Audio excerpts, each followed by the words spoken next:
जब ब्रिटिश और फ्रांसीसी दोनों की राजनीतिक महत्वाकांक्षाएं काफी बढ़ गई, दोनों कंपनियां आपस में टकराई, और जब दोनों कंपनियां आपस में टकराई तो फिर जाकर दोनों कंपनियों के बीच युद्ध हुआ।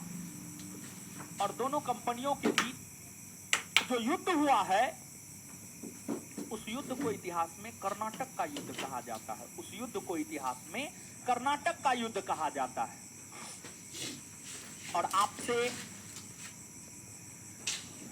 आपके परीक्षा में पूछा जाता है कि कर्नाटक का युद्ध किन दो यूरोपीय कंपनियों के बीच हुआ है, तो जो कर्नाटक का युद्ध है यह ब्रिटिश ईस्ट इंडिया कंपनी और फ्रांसीसी ईस्ट इंडिया कंपनी के बीच में हुआ है।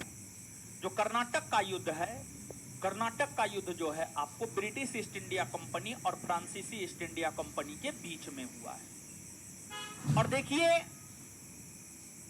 3 गो कर्नाटक युद्ध हुआ। क्या गो कर्नाटक युद्ध हुआ? 3 गो कर्नाटक युद्ध हुआ। और जो 3 गो कर्नाटक युद्ध हुआ है उसमें प्रथम कर्नाटक युद्ध,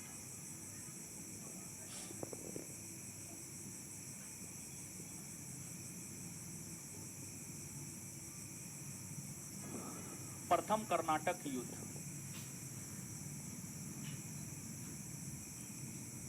1746 से 48 के बीच हुआ। प्रथम कर्नाटक युद्ध 1746 से 48 के बीच हुआ। और यह जो युद्ध था, यह युद्ध यूरोप महादेश में एगो ऑस्ट्रिया का उत्तराधिकारी युद्ध हो रहा था। यूरोप महादेश में ऑस्ट्रिया का उत्तराधिकारी युद्ध हो रहा था।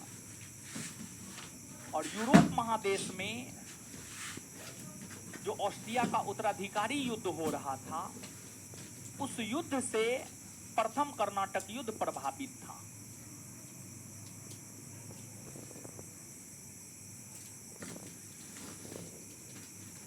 उस युद्ध से प्रथम कर्नाटक युद्ध प्रभावित था। उस युद्ध से प्रथम कर्नाटक युद्ध प्रभावित था। प्रथम कर्नाटक युद्ध प्रभावित था। और ऑस्ट्रिया का उत्तराधिकारी युद्ध जो है एलासापल के संधि के तहत समाप्त हुआ।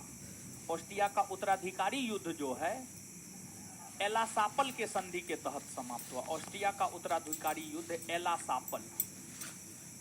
एलासापल की संधि के तहत समाप्त हुआ।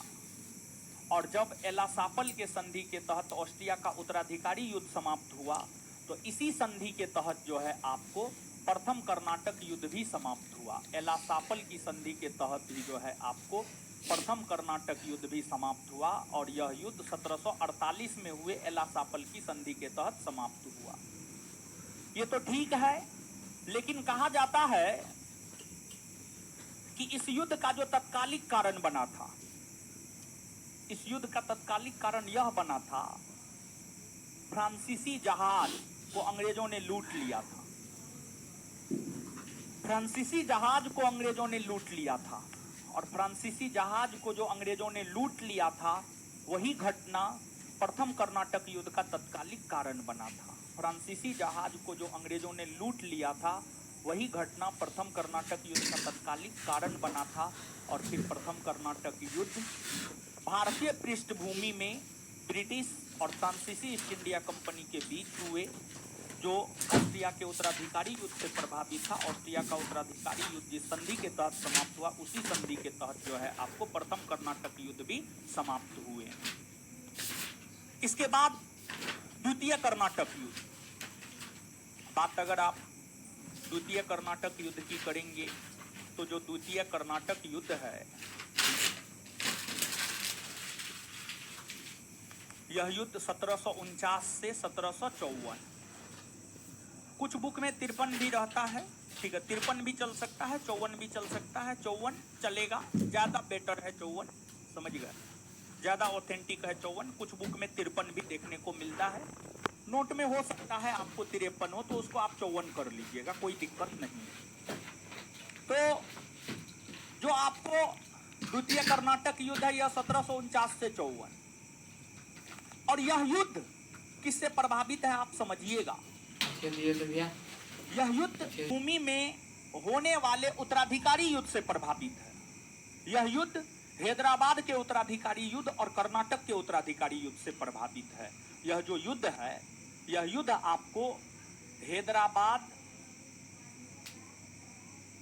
के उत्तराधिकारी युद्ध और कर्नाटक के उत्तराधिकारी युद्ध। कर्नाटक का अगला नवाब कौन बनेगा, हैदराबाद का अगला निजाम कौन बनेगा, इस बात को लेकर जो है द्वितीय कर्नाटक युद्ध हुआ है। अंग्रेज अपने मन मुताबिक कर्नाटक का नवाब बनाना चाहता था किसी को, और अंग्रेज अपने मन मुताबिक बनाना चाहता था, फ्रांसीसी अपने मन मुताबिक बनाना चाहता था। हैदराबाद का निजाम और कर्नाटक का नवाब अंग्रेज अपने मन मुताबिक बनाना चाहता था और फ्रांसीसी अपने मन मुताबिक बनाना चाहता था। तो हैदराबाद के उत्तराधिकारी युद्ध और कर्नाटक के उत्तराधिकारी युद्ध से जो है प्रभावित रहा है द्वितीय कर्नाटक युद्ध। और इस युद्ध में ना तो अंग्रेजों को कुछ मिला बहुत ज्यादा, ना फ्रांसीसियों को बहुत ज्यादा कुछ मिला। बाद में दोनों ने संधि किया और कहा कि अब इन चीजों को लेकर हम लोग आपस में नहीं लड़ेंगे झगड़ेंगे। और 1754 ईस्वी में पांडिचेरी की संधि हुई, और 1754 में जो पांडिचेरी की संधि हुई, उसी पांडिचेरी के संधि के तहत जो है आपको द्वितीय कर्नाटक युद्ध की समाप्ति हुई है। पांडिचेरी की संधि के तहत द्वितीय कर्नाटक युद्ध की समाप्ति हुई है। फिर आपको तृतीय कर्नाटक युद्ध, बात अगर तृतीय कर्नाटक युद्ध की करें तो जो तृतीय कर्नाटक युद्ध है, तृतीय कर्नाटक युद्ध 1756 से 1763 के बीच हुआ है। तृतीय कर्नाटक युद्ध 1756 से 1763 के बीच हुआ है। और यह युद्ध 1756 से 1763 के बीच हुआ है। और यह युद्ध यूरोप महादेश में होने वाले सप्तवर्षीय युद्ध से प्रभावित था। यूरोप महादेश में ब्रिटेन और फ्रांस के बीच सप्तवर्षीय युद्ध हो रहे थे, और यूरोप महादेश में ब्रिटेन और फ्रांस के बीच जो सप्तवर्षीय युद्ध हो रहा था, उस सप्तवर्षीय युद्ध से ही जो है आपको यह युद्ध प्रभावित था।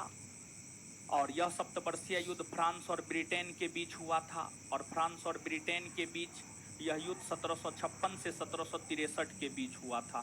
1756 से 1763 के बीच हुआ, और इस युद्ध की समाप्ति पेरिस के संधि के तहत हुई, और उसी पेरिस के संधि के तहत तृतीय कर्नाटक युद्ध की भी समाप्ति हुई है। और जो पेरिस की संधि है, यह संधि आपको 1763 ईस्वी में हुई है। 1763 ईस्वी में पेरिस की संधि हुई है, और उसी पेरिस के संधि के तहत जो है तृतीय कर्नाटक युद्ध की भी समाप्ति हुई है। अब देखिए, यह जो तृतीय कर्नाटक युद्ध है, तृतीय कर्नाटक युद्ध के दौरान ही एक और युद्ध हुआ था। और तृतीय कर्नाटक युद्ध के दौरान ब्रिटिश ईस्ट इंडिया कंपनी और फ्रांसीसी ईस्ट इंडिया कंपनी के बीच एक बहुत महत्वपूर्ण युद्ध हुआ है, जिसे इतिहास में वाडिवास का युद्ध कहा जाता है। वाडिवास पड़ता है तमिलनाडु में। कहां पड़ता है? तमिलनाडु। वाडिवास तमिलनाडु में पड़ता है। वाडिवास तमिलनाडु में पड़ता है।